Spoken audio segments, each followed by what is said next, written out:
Good evening and welcome to the Front Runner Football Podcast. Apologies for us coming to you a little later. I know some people were watching the socials to make sure that they're with us at 6:15, but here we are live and direct from our studio here somewhere in Johannesburg. I won't say where. I'm joined this evening by Mazola Molefe to discuss the week that was. Obviously, it's the international break, but it doesn't mean it was a slow news cycle. There's been so much else around local football, and I guess just to give you a taste of what's coming up, we're going to discuss, obviously, coaches coming out against the xenophobia attacks that have been happening in South Africa. Bit of a stain on the country. Speaking about Banyana not being able to qualify for the Olympics, but there is a bit of a silver lining in that story with one of the players there getting a very, very big move to Serie A for the women's team. And then the South African under-23s, they're carrying the torch, flying the flag, so to speak. And then looking back on the PSL season that's just begun in terms of the current state of play, where the teams are, the predictions that were made coming into the season, and whether the teams that are setting the pace are debunking maybe some of the thoughts that they would not be in the mix, as it were. Good evening, Mazola. Thank you so much for joining me. Nice top there. Yeah, thanks, Kamza. Very familiar. Where have I seen that before? If not on my own torso last week, but a very good look. Just catching up also. Yeah, no, I think it's a good look. I think, You gym more than me. You are in better shape, so there we reckon, go. Like my summer body is loaded. It's loading. Oh, it's loading. It's loading. Okay. Yeah, no. What was loaded was a game of FIFA that you and I just played now.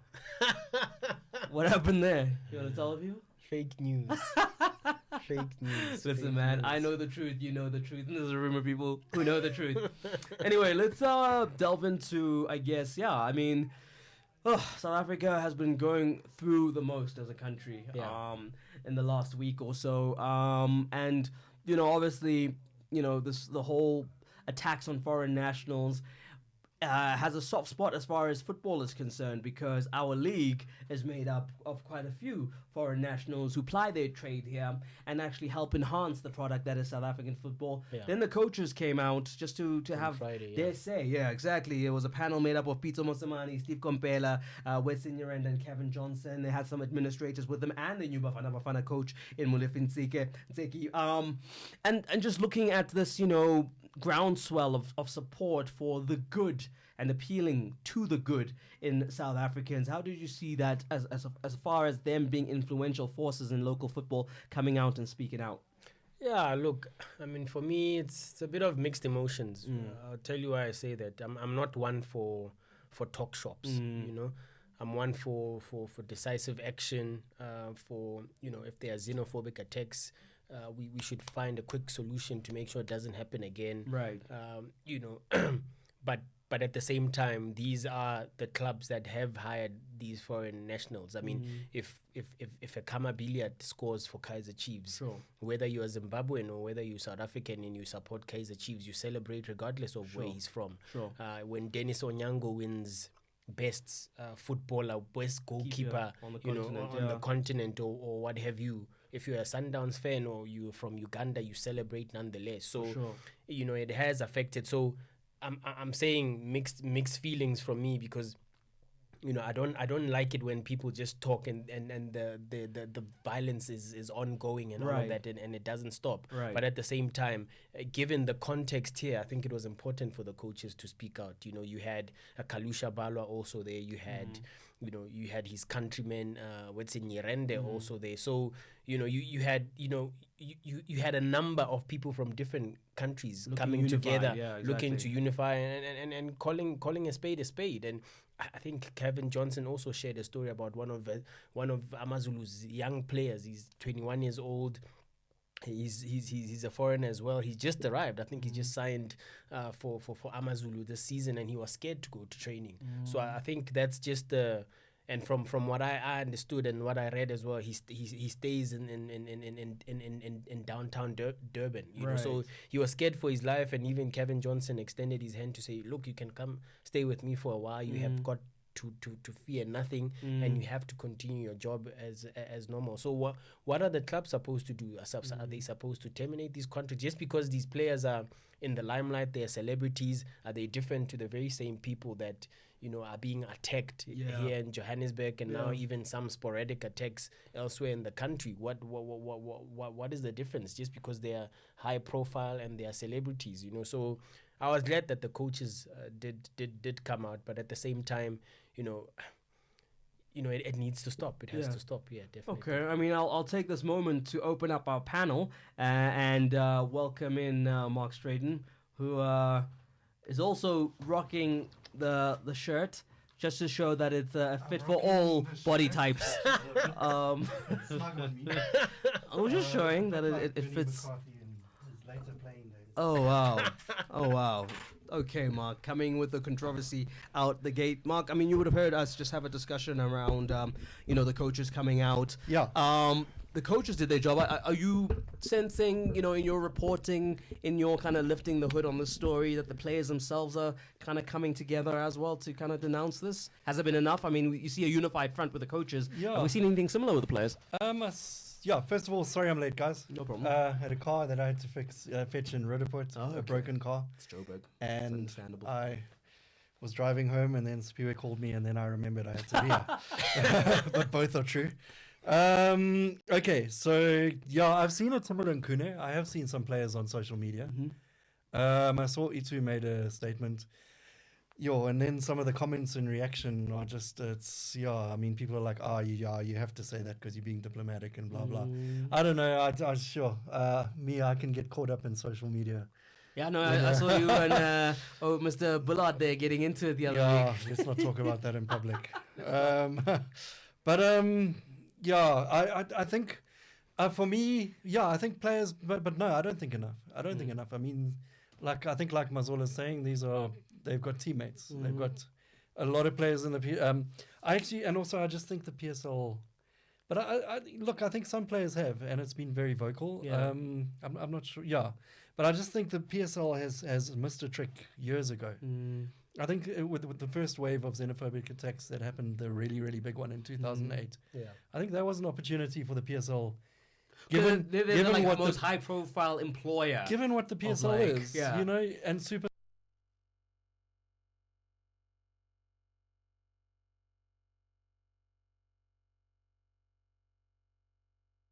In Europe, I don't know to what effect. I have to say, I know it's not always effective, but anti-xenophobia campaign, and we haven't seen an extremely public anti-xenophobia campaign from the PSL. I don't think we've seen it from SAFA, and our national team competes across Africa. And I think the league has missed a trick more than the players. For a good 11 years now, they're well behind the curve on that. And I think, and I just think it is like you say, it's the perfect platform for an anti-xenophobia campaign. Given that there are players who are worshipped by South Africans who are foreigners. Right. This is a great platform to say, but these are foreigners, and exactly. And look what they bring to our country and what skills they bring. And I just think the league could have done a lot more. I mean, you bring up SAFA, and I guess that there's been a very stark impact, especially in this international break, where Bafana have not been able to play against international and local, as in like regional rivals, due to these xenophobic attacks. And some people are saying, I mean, it's about time that it starts hurting us where it matters, that these things happen. And you speak about the power that these institutions have, and up until they are more vocal about it, things like this are going to happen, where other federations are going to say, listen, guys, get your house in order, and then we can play some football. Yeah, absolutely. I mean, I think that's the kind of stuff I was talking about when I say decisive, and like Mark was saying as well, sometimes you don't know to what effect. But the Zambians, for instance, it was not just talking and sending out statements saying stop.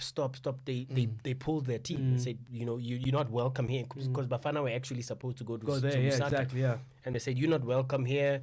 I mean, they didn't necessarily say it in those words, but Right. that's basically what they were saying. So it's too hot. Yeah, right now. it's Climate too hot is- right it's now. Too hot, yeah. Security concerns. You can't come here. We can't guarantee your safety, and we think we should cancel this friendly match. And the same happened with Madagascar.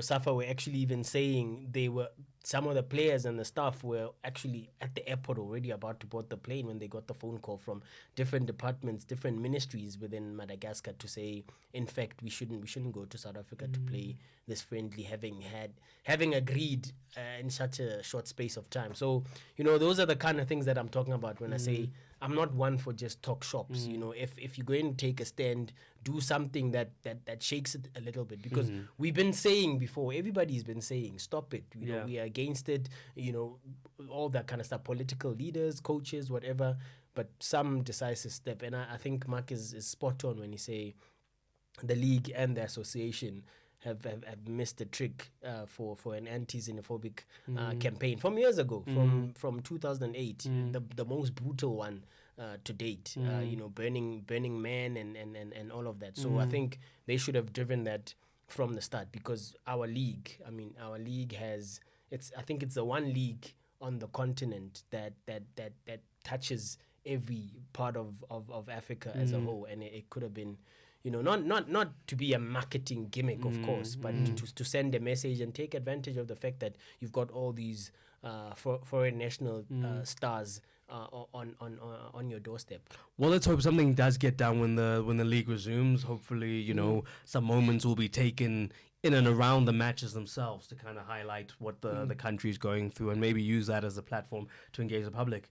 Yeah, and I mean, the scary thing is, we've lived through sporting isolation, and we know what that feeling was. Yeah. And we know that feeling of being a pariah.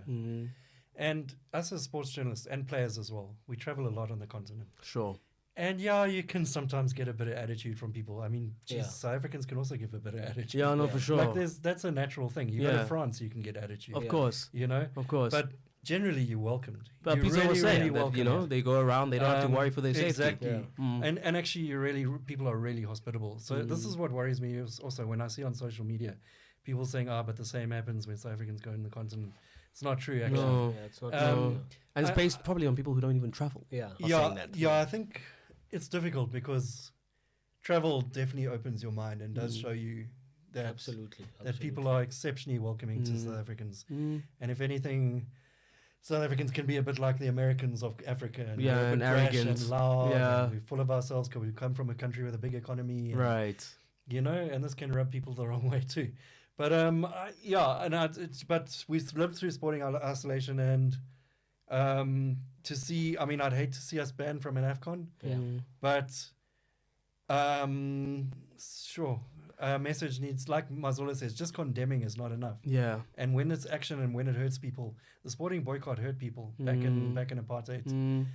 They felt it immensely, and I don't want to see things go that far. But Right. if we can't get control of our situation here, it's a lot. It's if we can't also just reestablish basic law enforcement, which is actually where one of the root problems of Exactly, and I guess the Yeah. frustration is that those kinds of things are out of the hands of the public and the Yeah. administrators. You literally needed to trickle down from government running with it and showing some sort of stern response. this leadership that everyone's looking vacuum. for. Yeah. And even addressing the imbalance in wealth, that's one of the root causes. And for since democracy, that's a problem. That's a failure of all South Africans. So I think even wealthy South Africans pointing fingers and saying, xenophobia, they can't. Those wealthy people, if they were living down there in dirt poor and people were competing for their jobs, they'd be doing exactly the same thing. For sure. So, it's such a complex issue. Of course. And it's quite depressing, and Let's see. Let's hope hope things can improve, and we need some decent government. And I think Cyril Ramaphosa is trying, and then the guys around him are scuppering him. That's my. But is this or an editor at the SABC is scuppering him. Yeah, no. But that's my take, and the poor guy seems to be trying, but he doesn't seem to be a very strong. He's got to show more strength. No, I think that has been the big criticism is that late to react and then timid in response, and instead of just being a bit more assertive. But hey, let's see. When the league resumes, let's hope the bodies responsible for art football can take up the cudgels and show some iota, some small bit of leadership. As we now turn our attention to Banyana, who also missed a bit of a trick in qualifying for the Tokyo 2020 Olympics. Banyana have been such a good news story, and it's weird. It's like you would think that what was happening around the country kind of affected their performance because, with all due respect to Botswana, you kind of thought that, Banyana at home with the scoreline the way it was, they would be able to turn this one on its head and get the result. Yeah, and especially because it's it's a fellow COSAFA region as well. You'd think, the measure of them. Banyana would have the measure of them. Banyana completely dominate the COSAFA region as obviously 3-time champions, right. 3 successive years, I think it is now. I think it could be a combination of maybe what's happening around, and also, a couple of stories that have come out about Desiree's coaching style and leadership. A couple of players that didn't make it to the World Cup that were complaining, even some of those that made it to the World Cup that were complaining about his coaching, her coaching methods, and just how the camp was almost divided and some felt isolated while they were in France just a couple of months ago. So, it could be the after effects of that as well, because it's such a huge disappointment to come from winning the COSAFA Cup to going to the World Cup. Look, I mean, everybody expected them to be the whipping girls of the group because they are debutants. They were playing, a France team that's strong. They're playing a Germany team that's strong. Right. Although they did look good in patches, but not a lot of people expected them to come out of the group. So that's okay to say they tried, but to come from that to lose to Botswana, that's not an opposition that should, yes, it's the lottery of penalties, but they should have never been over 2 legs, been given such a tough time to try and qualify for the next round, and now they won't repeat history again. And as you were saying, Banyana have been the good story of the national teams, especially the senior teams, because we know Bafana up until recently when they got to the quarterfinals of the Nations Cup, there wasn't much of a good story to tell there. Sure. And Banyana had been kind of riding that wave, and especially shortly after the launch of the women's league as well, you expect them to carry the momentum for women's football, and they haven't done that. And whose shoulders does it fall on? Does it fall on Desiree? The stories leading up to that particular game, is she still the person to take us forward? Or obviously the questions will start arising now. I would understand maybe if they had played a tougher opposition. Sure. But a COSAFA region based team, I think they should have had the measure. And I mean, looking at that, then has Desiree built up enough equity as far as what she's achieved for this to be considered a mere blip, and no need to panic, no need to start looking at unseating her?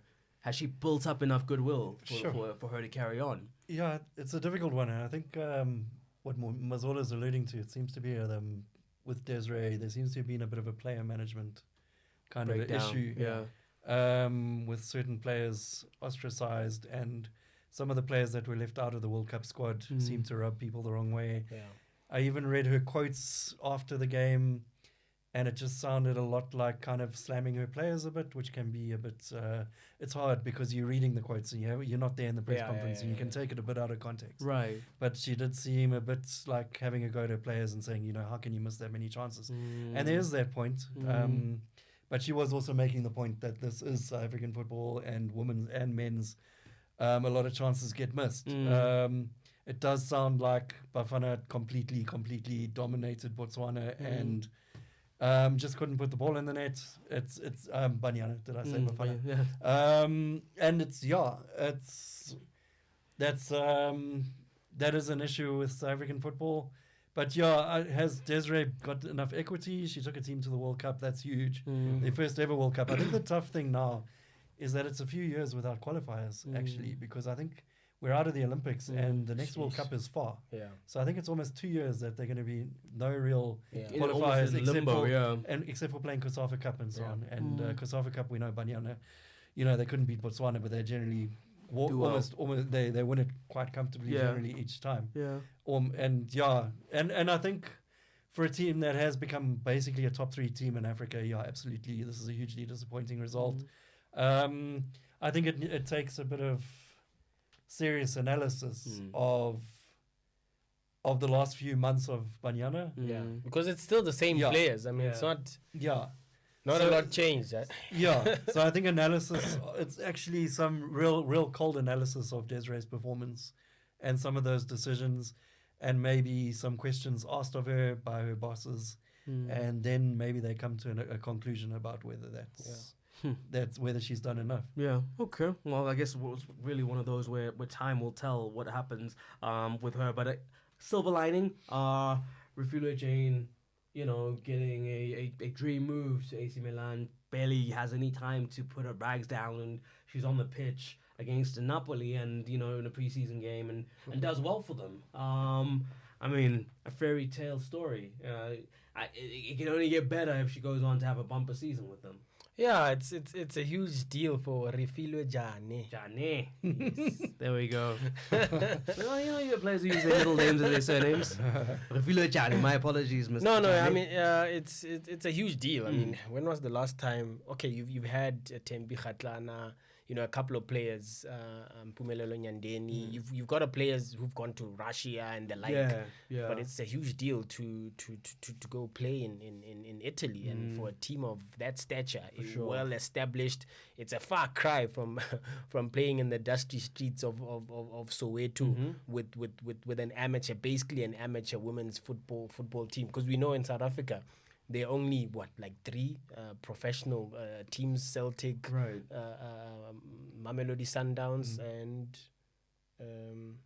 but you get my point, that Right. there aren't many Yes. that are carrying the torch for women's football in our country. So for her to take such a huge leap and fly the flag, that's a big deal. So it is disappointing now that from that she's now not part of a team that's trying to get to Tokyo. Yeah. It will be disappointing, but and that's, I think that's one of the things that some of the Banyana teammates have said in the past, that those of our teammates that are playing abroad, they are such at a higher level, much fitter, and then they come for national team camp and they are mixed up with those who are playing locally. Sure. And Somewhat it's chalk and cheese. Right. The level of commitment and professionalism and just the playing style as well, because you are exposed to so much For sure. compared to when you're here at home, just working, a full-time job and then having to play football on the side as well. Whereas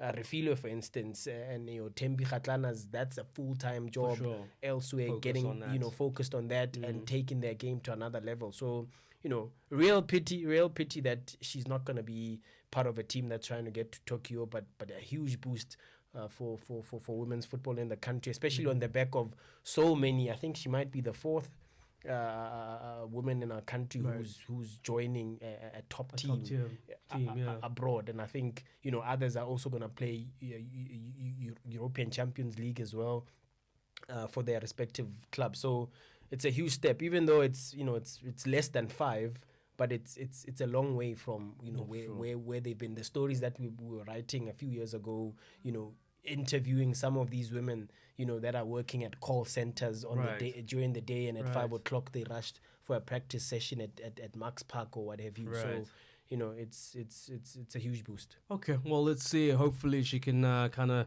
lead the line for a new generation of players to be able to do that. But like you say, when you don't have these big showpiece events, it gets very difficult for you to put yourself onto that world stage for people to come calling. Okay, well, no, she's going to be playing her first game. Hopefully she's in the starting 11th against AS Roma this weekend. That's the first official game of the season. As we now focus on the South African under-23s, David Notwane. clearly has them firing on all cylinders. That was a good victory, a 5-0 one. That team has Yeah. immense Yeah. potential. Yeah. That team has immense potential. one of It's the one of those best. where you have to Yeah. keep them together and hope Yeah. for, you can track them through the Yeah. years. And Jeez, I mean, I covered them in the previous league against Angola, and you could see that this is a good team. This is one of our best under 23 teams. We have some good ones, and we're known to waste them. Notably, I think the biggest, but this might be one of the best since 2002, since the Olympics, since Right. we beat Brazil. This is definitely one of the best. I mean, to have Mbule and Mokoena in the middle. Sheesh. They are the future of the South African midfield, of Bafana's midfield, probably. And then you've got forwards like Foster, and you've got forwards like Singh, and you've got, I mean, there's just so much there, and so much class. And, Foster, who's and Kodisang was the other man who's just had a big move in Portugal to a big club. He was playing down in the 3rd division, buried, and his confidence is high, and I think he was possibly man of the match. And you've got Singh, who's now finally playing first team, and you can see what it's done to him. He got that loan move, and he played almost every game last season for that. It's a smaller team, but it's a Premier League team in Portugal. And you can see, like, at one stage you were really worried about Luther Singh, that he might just drop off the radar a bit because he wasn't playing. He was playing reserve football, but now playing top flight. You can see, like, the class showing through. And Foster, and Foster, I thought at the Under-20 World Cup struggled a bit. He did struggle.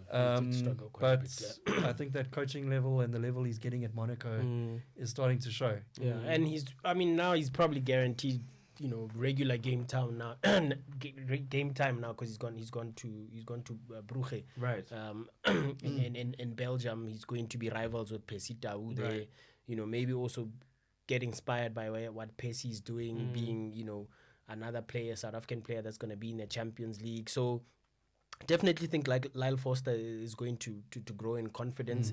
And it was a bit strange as well that Monaco sent him on loan so quickly, having started their first league game of the season. He was in the starting lineup. Right.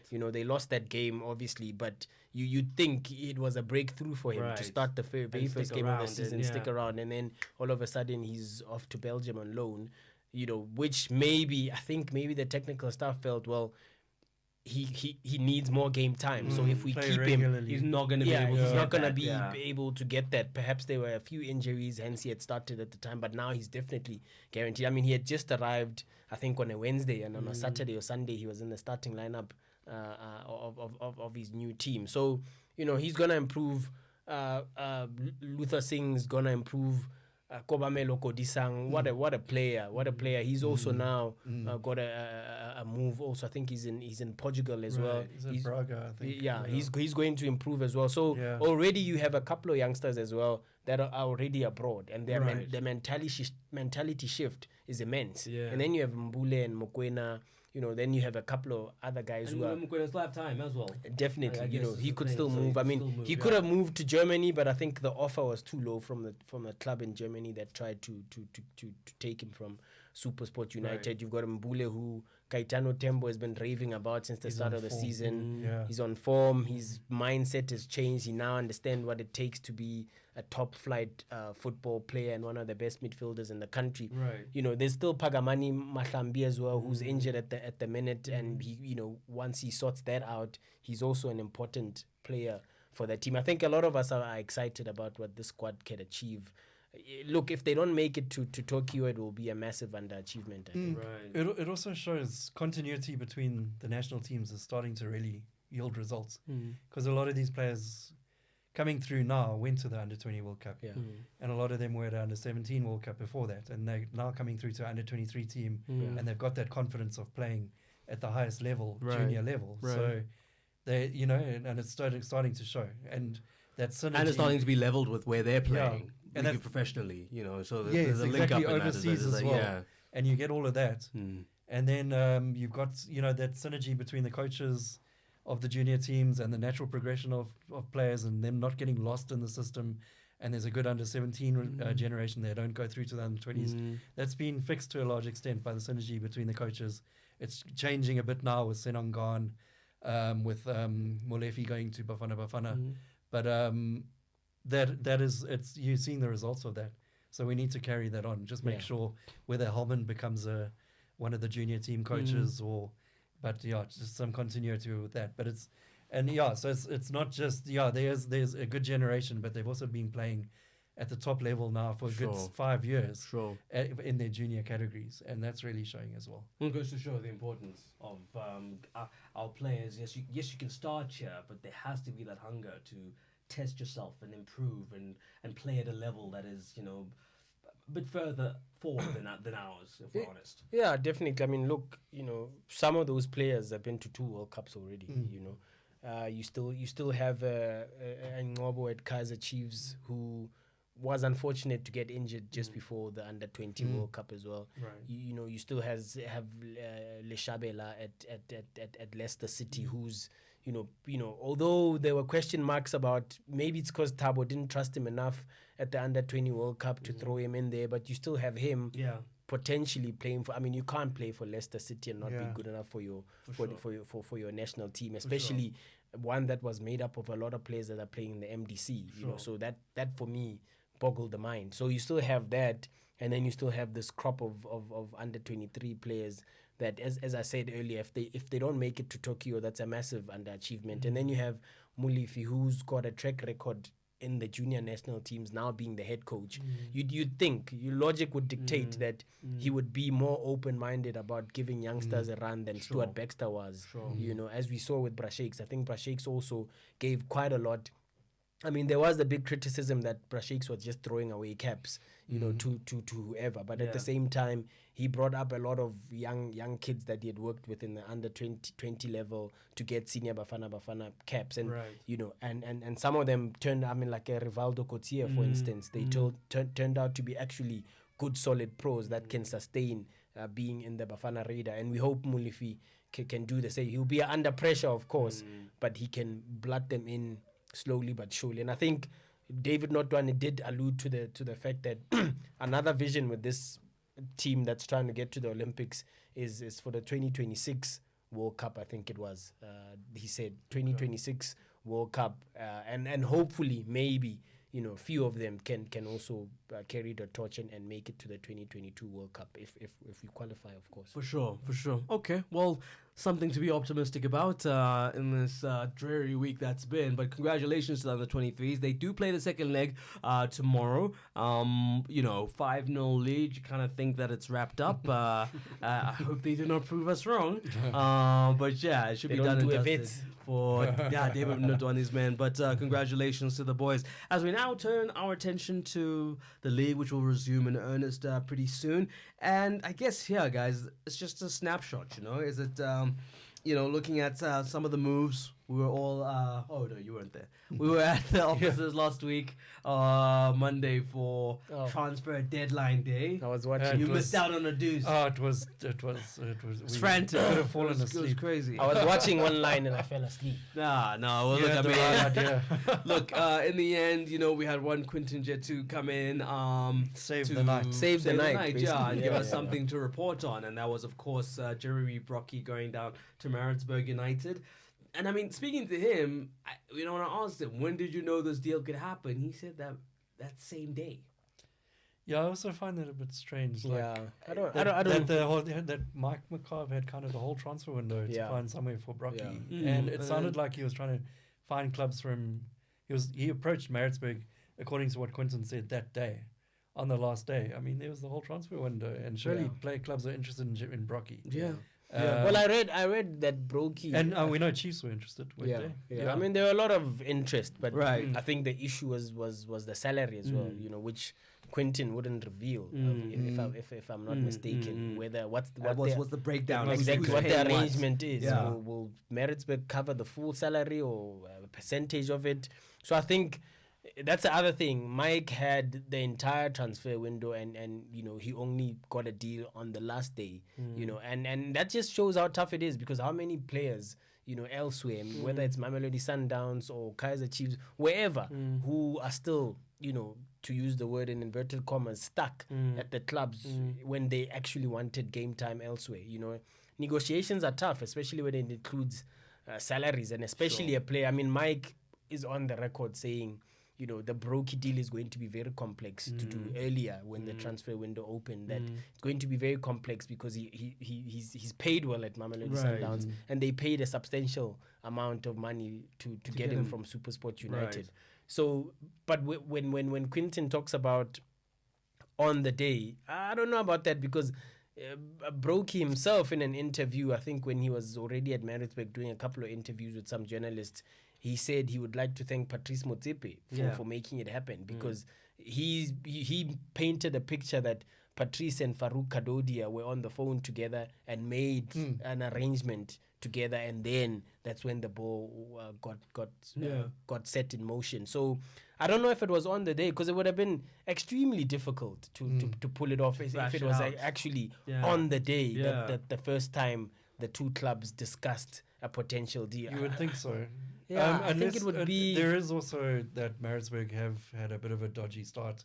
They fought relegation last season, and there might have been Tinkler saying, no, we do need a bit more class. Yeah.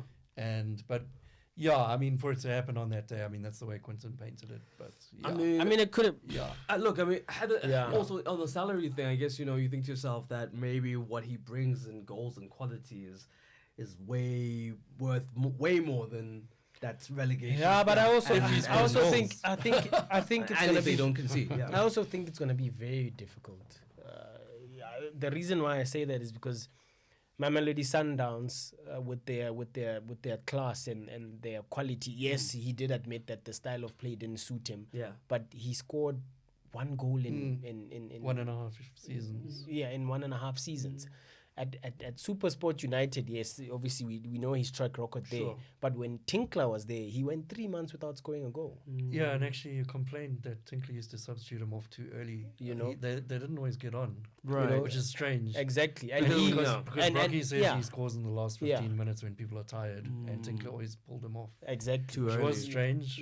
So also, there was a bit of, I think, maybe friction there, because he had put in a transfer request which was rejected by management and the coach at the time, until Sundowns obviously made a substantial offer for them.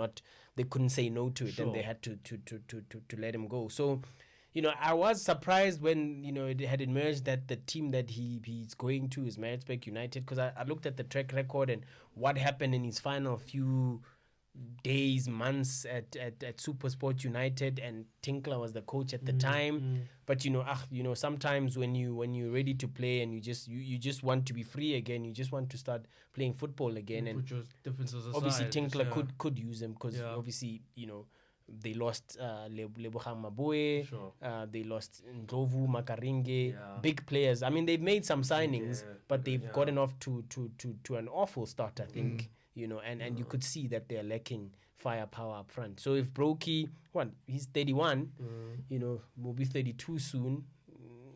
It is also a different, it's a different. And that was my other point, that it's very different. It's Maritzburg, they left it till late. No disrespect, they left it till late to survive, and the one player you could credit for their survival has gone to Orlando Pirates in Fortune Makaringe. They've had to start from scratch, which is something they seem to do every season. But they did have that season where Fadlu carried on. They only did lose Lebogang Mabue, and they still kept Makaringe. And one could argue Fadlu maybe was not given enough time. Maybe things could have gone differently, and then they wasted another month by hiring Mohsin Etugal, who couldn't win a game in 6, and then Tinkler came in on the back foot.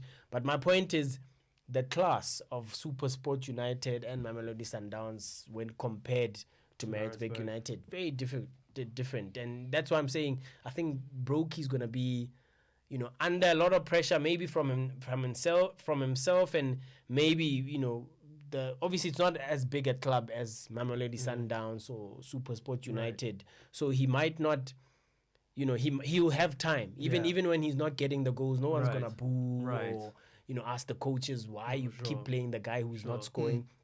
So he will have time, but I hope for his sake he hits the ground running, because we've missed seeing the sniper.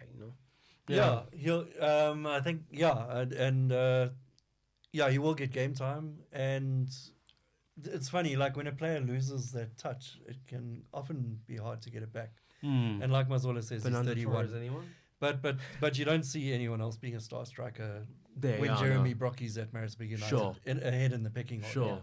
And so he will get time. And I mean, we know he's clinical.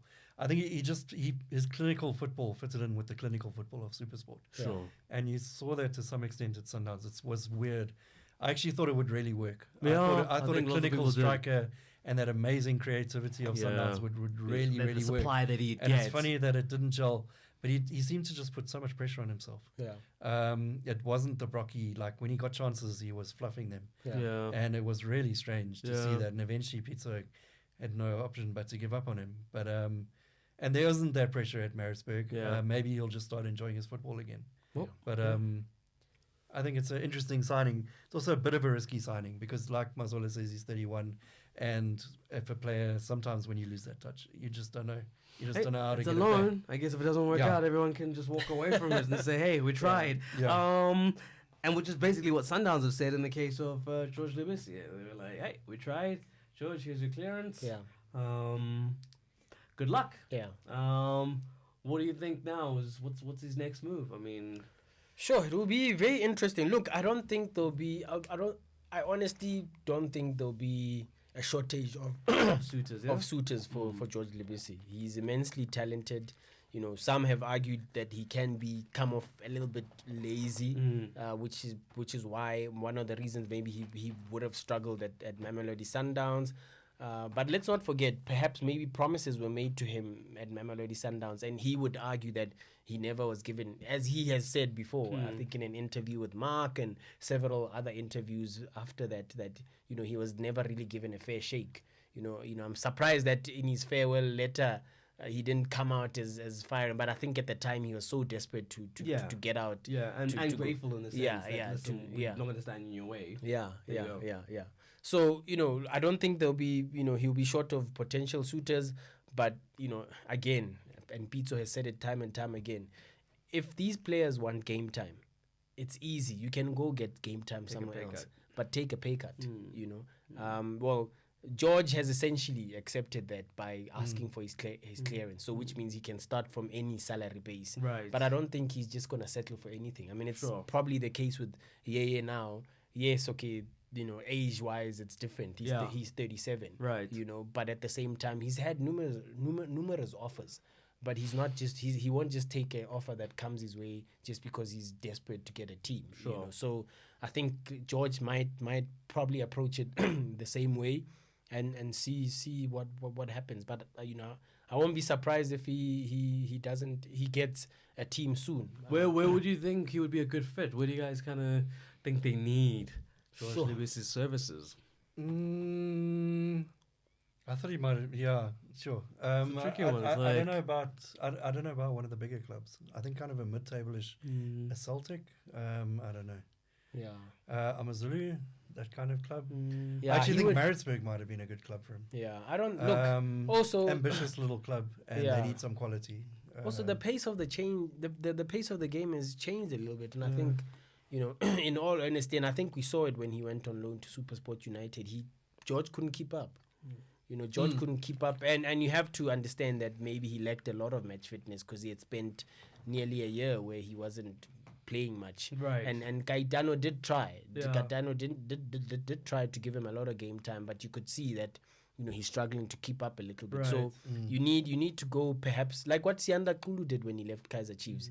He said, you know what, yeah. I just need to be a footballer again, away Sharpen from my the sword, limelight, get better. and he won defender of the season. He went to Maritzburg where, in comparison to a Kaizer Chiefs, Mamelodi Sundowns, where he's been before, The pressure was Bafana on level, Russia, the pressure was minimal, and he was able to win defender of the season because there was that trust that he could do it. So maybe that's exactly what George needs, not to think too much about being a big star player, high profile. Right. Just think about playing Game football time. again. Yeah. Okay. No, that's a good point. Well, someone who didn't get a chance to move on was Aubrey Ngoma. I mean, now another prospect of trying to fight to get into the team. I mean, I guess that's all he can do. Whether it's a realistic prospect or not. I mean, It's a tough one. I mean, you look at the Ngeles, you look at the Malajilas, you look at Open Manisa, you look at it, and Ngoma was someone who you thought could have brought something to Sundowns, especially initially. Like it looked like, wow, he could actually really add something. It just shows how tough it is at Sundowns. Because he was supposed to be a direct replacement for Keegan Dolly. Right. Yeah. Right. Yes.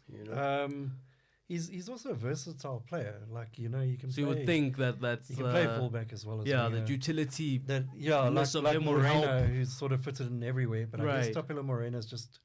Because of that pace and that little bit of... It's small little margins that decide if you're going to make it at Sundowns or not, I think. And he's a good player, but there's a heck of a lot of good players at Sundowns. Yeah. I think... Fair shake or not? Has he been given one? What's that, sorry? With Aubrey, with Aubrey, I don't think so. Yeah. I don't think. I don't. Yeah. With Brokey and Lebese, you could argue that they got a chance. If you look at their stats, you could argue that. I mean, there was one game where Lebese I think he got 6 starts though. Who? Didn't Lebese get 6 starts at Sundowns? Tiani did a story. Anyway, would you argue? Are you trying to argue that Lebese also didn't get a fair shake? No, I'm not saying. I'm just saying it's tough. I don't know. I feel like not a lot. Yeah.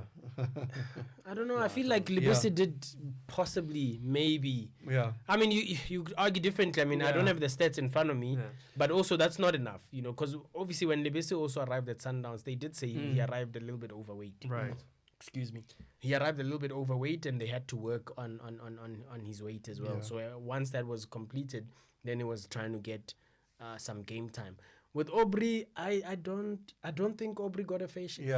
Yeah. I don't think Aubrey got a fair shake. Yeah. He arrived in January last year, and all of a sudden, Gaston Serino became the main man. Right. Then, shortly after that, obviously it was the end of the season, and Sundowns are gonna reinforce, and then they brought in Tade, they had Mabue, and then they were playing with the false 9. Villa was back, so. All of a sudden, he was not in contention anymore. Yeah. So you'd think, and it's hard to displace Vilakazi, Mabue, Gaston Serino, and then it's just tough. And on occasion, you had Tapelo Morena playing up front as well. I think he could have been able to crack it if he was given a chance. But having said that, timing thing. Yeah, but also having said that, we're not at training sessions. We don't know what the coach I think a sees, lot of it is background at Sundowns. Yeah. I think, and I also think like a fair shake. I'd like Lebese when he came in. He didn't look like he gelled with Sundowns. And but Ngoma has a higher work rate. He hasn't got that kind of lack of work rate thing. Right. Yeah. That the lackadaisical approach. And he could have definitely added something as a utility player. Yeah. But I think it is a lot of that, Mazola. In the Sundowns, a lot of it, the decisions are made about what you're doing in training. Yeah. And I think Pizzo can tell in training, this guy's right for us or he's not. Yeah. And that's where players get sidelined a bit. Yeah. So maybe they don't get that much game time, but the game time is there for them to, prove me wrong. Right. And if they don't, they're going to fall by the wayside, I think. Yeah. And also, I think to his disadvantage, I think it's also it's maybe the salary thing as well, because Sundowns have always been signing players, but a while back it was easy. I mean, you look at Diani Mabunda's case, for instance. A while back it was a lot easier for Sundowns to loan out players. Yes. They don't do it anymore. It's so easily. Yeah, they don't do it. Players come in. Because players come in wages. with big wages, and the clubs that want them feel we can't afford those wages. Whereas before, I mean, your Telang Gobenis, he never really kicked the ball at Mamelodi Sundowns, but he was their player for 6 years. Sure. Gonyama. But it meant that exactly. that Kwandam Gonyama. Bongani and Tuli? No, who's the striker? Tuli, yes. Tuli. Tuli eventually was sold with that deal with Tade, eventually sold to Amazulu. Right. But he was a Sundowns player. He signed a 5-year contract, right. and he spent 3 or 4 of those years at Amazulu and Platinum Stars. Right. So it was a lot easier in the past for Mamelodi Sundowns to loan out players. But I think the longer that went on and more players came in with big wages, the harder it was for clubs that want them on loan to agree to some type of arrangement to Sure. pay either half of their salary or whatever Sure. percentage. So that's also the work to his disadvantage as well. And the more you are sitting in the sidelines, the more difficult it is for the clubs to say nobody can see what you're doing. I mean, Exactly. the case with Jose Ali Meza, Yeah. he went on trial Yeah. at Supersport at Maritzburg United. Yeah. Look, Eric can sit here and argue that he needed to see him to see what he can offer the club, because then subsequently they signed another Mamelodi Sundowns striker in Jeremy Brookie. Sure. But having seen a few games, Ale also I think didn't get a fair shake. He obviously had issues back home in Venezuela, kept coming and going, but he also didn't get a fair shake. But the games I've seen, he looks like a hell of a good player, and I think he could have offered any of the PSL clubs something. But also he's also on big wages. He's come from Venezuela. He signs a 3-year contract, massive amounts of money. Who's going to agree to pay 50% of his salary when he's played 4 games? Sure. Exactly. Yeah. Exactly. Yeah. It's That's another tricky. thing. Yeah, no, you're right. They don't have. There's no shop window per se. Who was it who wrote the letter when he left?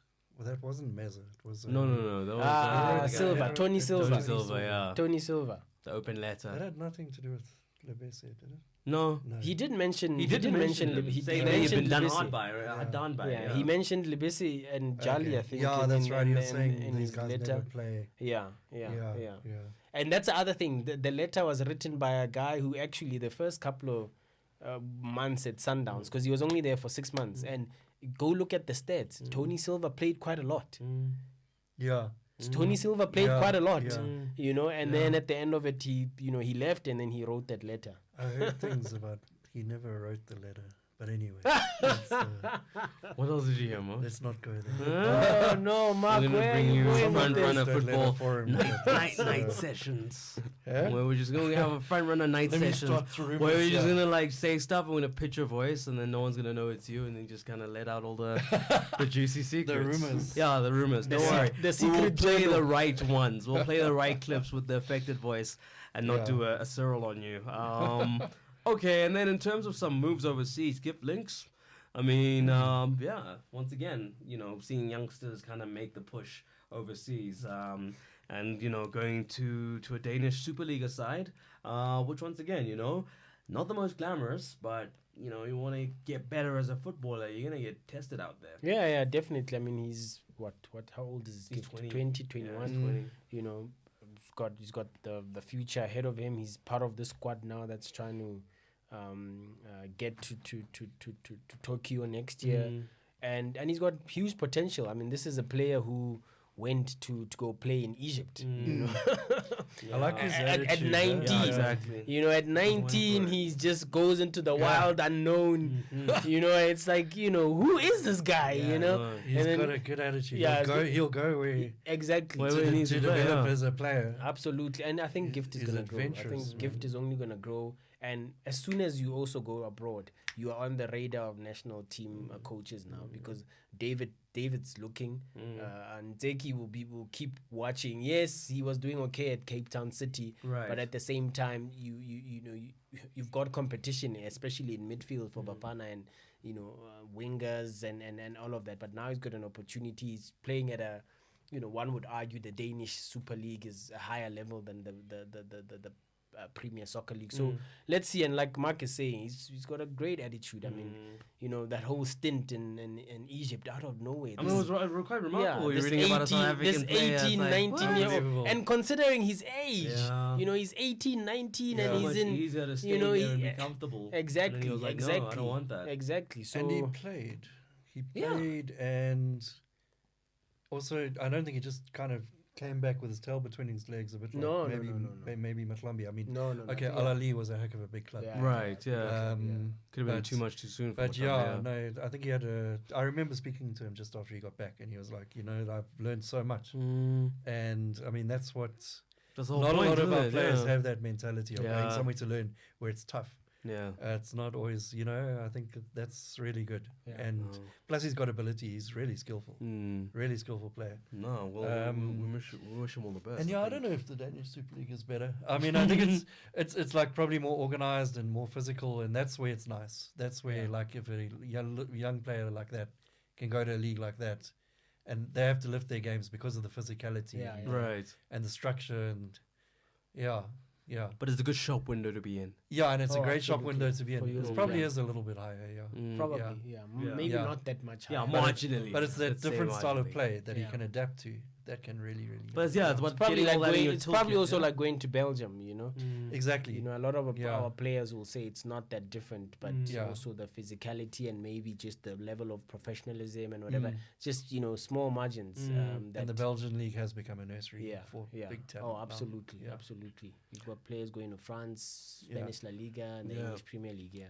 Okay, no, well, congratulations to Give Links on securing that move as we now, do this quick roundup of the PSL clubs in the first 4 games of the season. And I know before the season started, no one would have predicted after 4 games that it would be a Kosi fight number 1 position in the ABSA Premiership, but that's where we are. Your assessment, what you've made of Chiefs at the start of the season? Mazzola predicted that Chiefs were going to be good. I remember we were sitting here. I did say they're not as bad as people think. Yeah, but- Right. And I wasn't as enthusiastic as you. Yeah, no. neither was Velile, but No, I think I was. I think I was because I always felt that Ernst maybe with a bit more time and an opportunity to do his thing. I think he's come on in years as a coach, and he's highly revered by his peers. So I thought to myself, maybe with a preseason, with some buys that are his, he'd have a chance to do something. And it looks like on some level he's gotten through to these players. Whether he can sustain it over a campaign and whether he has enough to compete with the other teams is a different story. But I was interested. I did an interview with Ernst at the end of last season where he told me that he took Khashoggi and another Iranian, I forget who, to the Bundesliga. Yeah. And that made me think, sure, Ernst has got an eye for talent, actually. And he's always brought through talent at places like Maritzburg. Yeah. And then you looked at his signings, you're like, you didn't are know these any of them. You knew none of them. Exactly. But then I thought of that. Well, like, with the okay, exception of Kambule, I suppose. But he brought Khashoggi to the Bundesliga. Yeah. And then you start thinking, well, okay, maybe. Yeah. And then what he's saying in preseason about, okay, but these signings are important. They are bolstering us. But also as important or more important is these players coming back from injury. And you're like, sure, you're a bit skeptical because like the way they ended last season, they didn't look good at all. But they had a lot of injuries. And the fact that the board... a preseason. And I mean, look, it's no secret that the board was split on whether to keep Ernst or let him go. You know, I got a lot to prove. He had a lot to prove. I mean, he was It's busy in fascinating, the off season. He was busy submitting 40-page reports to prove, that he's the man for the what he had done in the 6 months that he'd been there, and what the team could potentially, how well they could do if he sticks around and they bring in a couple of seasons. So there were doubts that were within the club itself, and from just everybody else. So it was difficult. And look, it's only been 4 games, but those signings particularly. You can put aside the fact that it's been 4 games. Yes, it's early. There'll be blips. Or whoever is 7th now could end up actually winning the league or finishing runners-up. But put that aside for a minute and look at those 4 signings. I think Bakkers has proven that he's actually a very decent player. He's not finished and started a lot of games, but you can see his quality. Okay, Kambule is struggling, but we've known his quality from when he was playing for Zesco and when he played for the Zambian national team.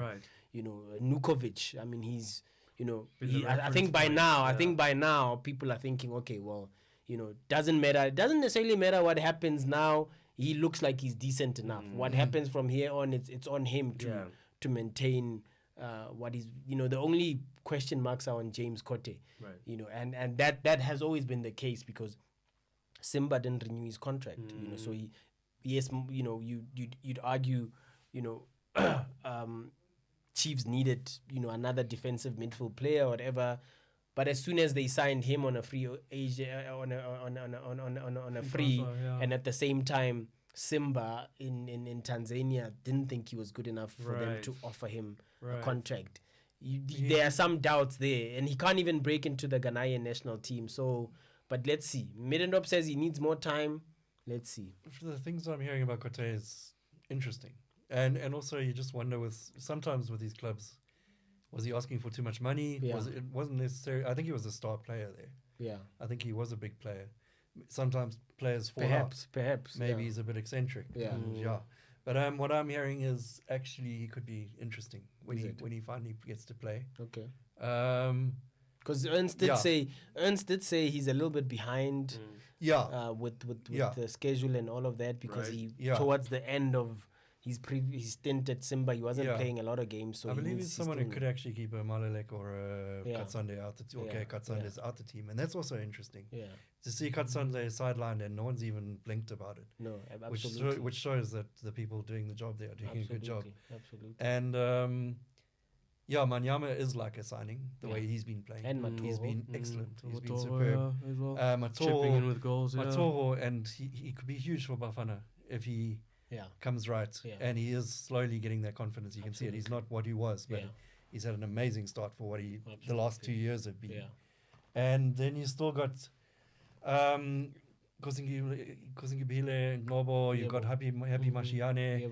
You still got players who haven't even actually featured yet. And so, it is only 4 games. But the signs are there. But it was also the way they played. The way they played against Cape Town City, the fight back. Sure. And the fight they showed. And some decent football. And Nurkovic so quickly, because for a striker, it's very hard. Yeah. To come and adapt to the PSL as a European, especially. Right. We've seen with so many players. I think he's just doing the basics right, isn't he? He's just doing the basics. He reminds me of like when James Keane arrived at Wits and you thought, okay, this guy can play. And the guy, he can play and he fights as well and he's physical. Sure. So Chiefs are very interesting. And I think that's one of the fascinating stories of the season. Yeah. But someone was saying to me today as well, it's hilarious how when Pirates seem to implode, or either one, or Chiefs implode, the other one lift up. Yeah. It's almost like it's an inspiration. Yeah. That is true. That's true. That's true. Pirates seem to be imploding a bit, and suddenly Chiefs are like bouncing on. Well, let's speak about that. I mean, we have Pirates now. I don't quite know how to characterize where they are. I mean, to say they're in transition is to undo what they seem to be looking forward to, which is a season of competing on all fronts, Now, Mitchell leaves to go win a trophy. After 24 days. How many games did he coach for the trophy? 3. Probably, how many cup games? No, 2. I think. He coached the semi? Yeah, semi and the final. Yeah. And there we go. He's got silverware. And then now how do you characterize their season? I mean, he should still take credit, Mark. I mean, he won the semi and he won the final. Yeah, I know that. Yeah. I know that. Oh, you trying to? It's not like he was there for the whole tournament, though. No, but still, I mean, he's still got to win those. But games. he's got a trophy. Yeah. And Perman aren't like slouches either, are they? Yeah. I mean, it's he was very unlucky not to get a trophy at Pirates. Yeah. Very unlucky. Look, I think Pirates season imploded. Some might argue just before Micho left, there were signs of an implosion. But I think with Micho leaving, even more so. Right. I dare say that maybe if it stuck around, they'd turn it out. They would have turned it around by now. Because it's 5 games now that 6 games in total and 4 games with Rulani in charge. Right. And I think also there's doubts that have been creeping in about whether Rulani is too young for the job or whether the job is too big for him and that kind of stuff. So I'm obviously with Pirates not making any coaching announcement during the international break, you'd now start to think maybe Ivan's decided let him carry on. Let's see how far he could go. But it's gonna be tricky. I mean, I think the pressure will be even mount even more if he doesn't win the game upcoming over the weekend. So it starts to become a little bit edgy now. Trying to get that monkey off your back. Game after game, you're struggling to put combinations together, and also. It's carrying on. They're chopping and changing. I think it was you, Mark, who said maybe now we see who was actually doing the chopping and changing the last 2 years. Because, I mean, already by now, they've probably used the most. Just about everyone that they've signed has made a debut. You know, yes, you would expect that the new signings are coming in and are bringing a different element, but all 9 of them, well, with the exception of the goalkeeper, have made their debuts now. So it and it's not to say those that were there before are sidelined. Those that were there before are still playing as well. Are still in the mix. So it's suggesting that there's been a high turnover of players coming and leaving. Right. I think if you count just the players that have left and have gone on loan, it's about 19 or 20 in the off season. And then at the same time, you have players that have come in, some that you've not. The players that were offloaded and loaned out were fringe players, with the exception of Marshall Munetsi, obviously, who went to France. But I think the majority of them were fringe players. They were not getting that much game time. So there you go. The chopping and changing, still with places to compete for. Tough job for Rulani. Tough job for him. Yeah. I hope he's given the season. I really hope he is. I think it's so important. And the tough thing is that Pirates need trophies. That's the difficult thing. But if Pirates can just... I'm not saying he won't win a trophy. Yeah. But I think it's so... Like, Rulani knows, and I think everyone knows, that Rulani is representing... What's he call it? A technocrat. Yeah. A generation of the young technocrat coaches in South Africa. The Fadlu Davids. The coaches coming through who've all been on these coaching courses, and he's more than coaching courses. I mean, we know he's got a football brain. Right. But I do think his early, when he was thrown in at the deep end and he had matches coming thick and fast, and it was the bombshell of Micho and the manner in which Micho left, and crazy stories about sexual cases being opened at the police against Micho and all of that.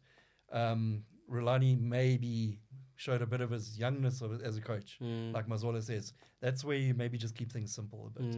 And it's fine having actually, I don't know. Like every opposition, you've got to have almost a whole different tactic and formation. Yeah. I don't know that you do.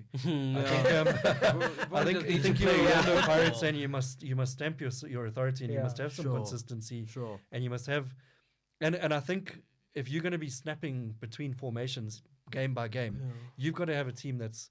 Rulani's been there, but he hasn't been the head coach. Right. You've got to have a team that is super drilled and super to your philosophy, and then they'll be able to do that. But to do it when you've just come in as head coach, that was a little bit unwise, and I hope he'll learn from that. But I mean, I'm not... You're trying to tell his football brain. I'm just a journalist, man. I mean, but just as a layman and as someone watching as a journalist and an observer of football, you just think Rulani could have kept it a lot more simple in his first few games, especially when he didn't really have training sessions in between games to really. He even complained about that. Yeah, exactly. Yeah, he actually downplayed it and he said, "I can't use that as an excuse," which is cool. But then he should have also just kept it a bit simpler. I think it comes Time will tell with them. I mean, I don't know. Pirates fans, I think, just kind of manage your expectations for the season. Sundowns, we're seeing, I mean, a team that, we run out of superlatives speaking about Sundowns because every season they just come with it. They bring it. But maybe it gives us an opportunity to speak about the other Tshwane team in Super Sports United, who, have also seen a good start to their season. Gaetano, probably one of the coaches who was maybe not favored to start the job as the season came in, especially with other coaches becoming available.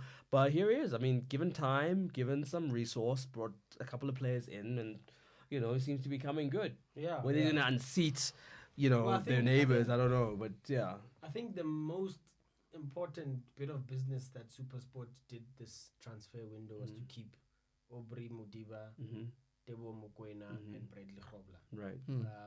I think keeping those 3 players and then bringing in a Gabuza who fits perfectly, I think. Into the system, might be a little bit biased, but because I'm a Gabuza fan, but I think, keeping those 3 players and then bringing in a Gabuza whose style of play fits in with their style of play was the master stroke for the club. There's a bit of consistency.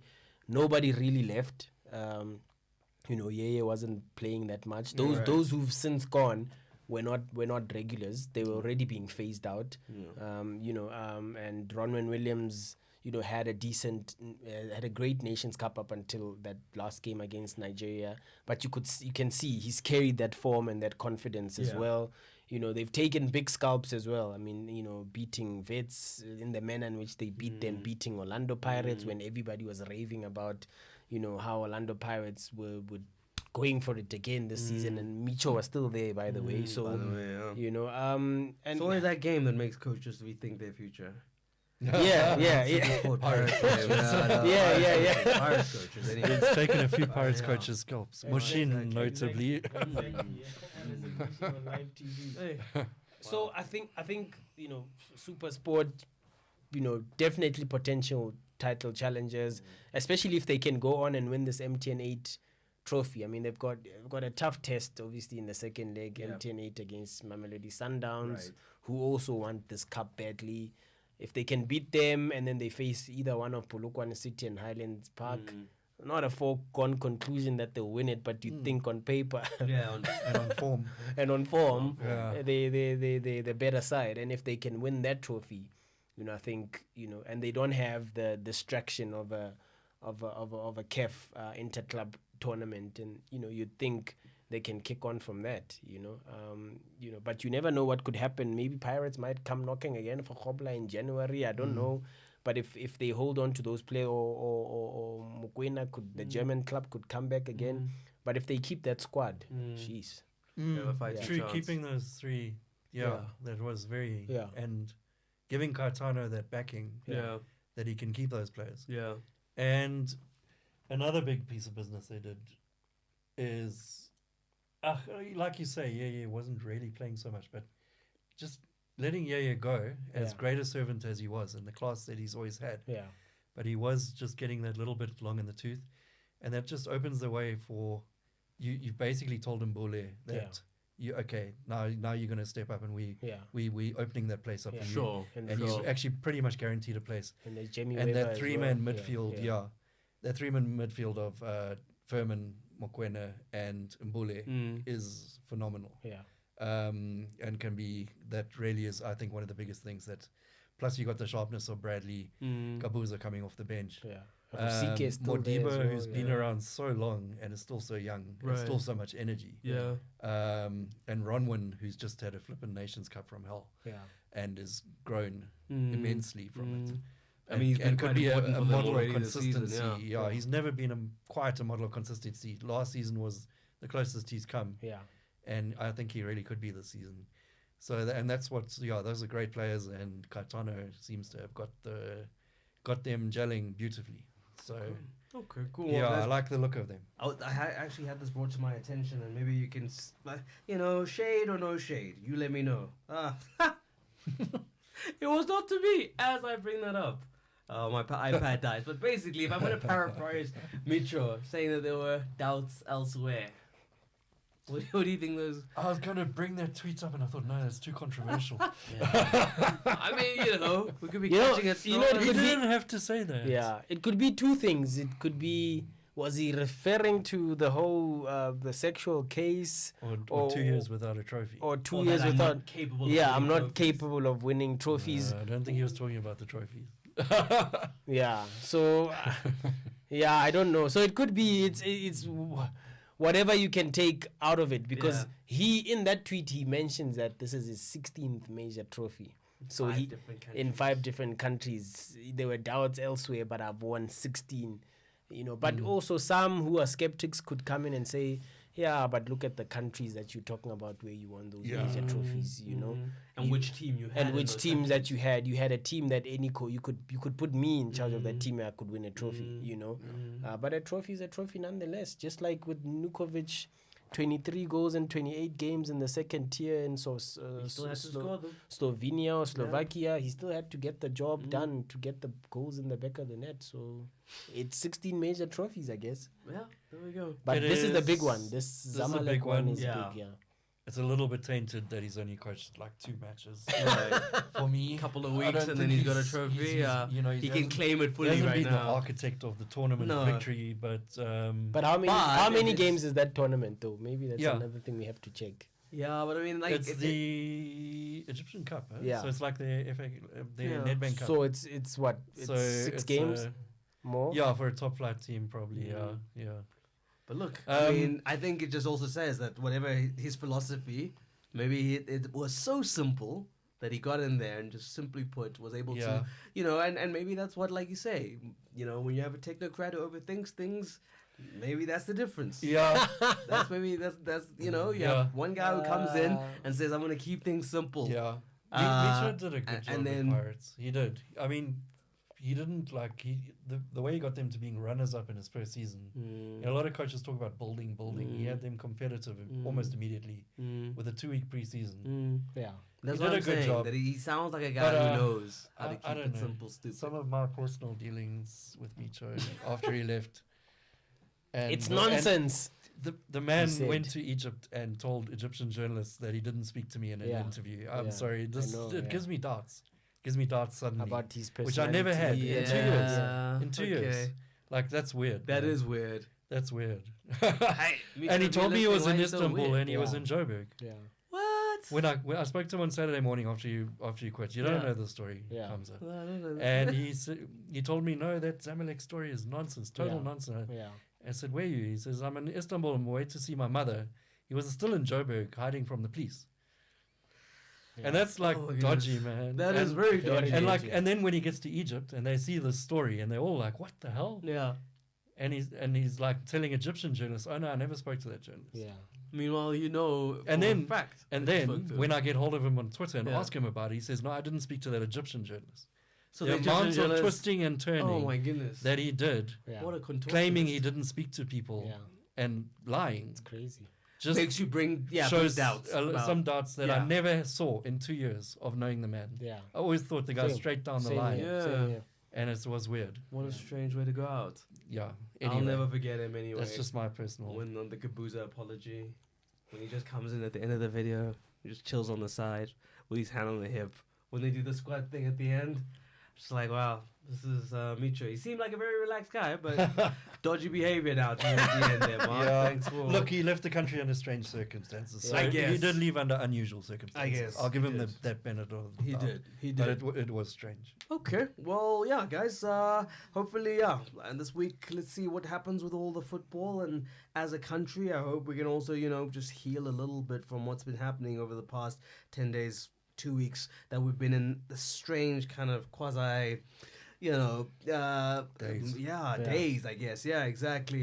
So hopefully the football will bring back the good times, and us South Africans can show the rest of the world that this is not who we are. I think we all know that, and hopefully, our fellow countrymen can join us in just kind of changing their thinking and shifting the way they look at their fellow Africans, because, one narrative that's come out is that, when it's your fellow natives of other countries of a different color, then the approach is not the same, and and we should treat everyone the way we treat those people, and I tend to agree with that. So from us here at the Front Runner Football Podcast, we want to say that we definitely do not condone any of the violence, and we want to speak out against it as a show and as a podcast, and to all the women in South Africa to know that we are here as your allies in what is a male dominated space. If there's any way that we as a broadcast space can help things become a bit easier, then we're here for that as well. So gents, I want to say thank you for your time and for your thoughts as always, and to everyone on the socials who's been tuned in, thank you so much for checking out the Front Runner Football Podcast. That's it for this week, but trust me, there'll be plenty to reflect upon next week as things start to get back to normal as far as local football is concerned. But until then, for myself, Gamzambata, the two gents here, and the team behind the scenes, take care.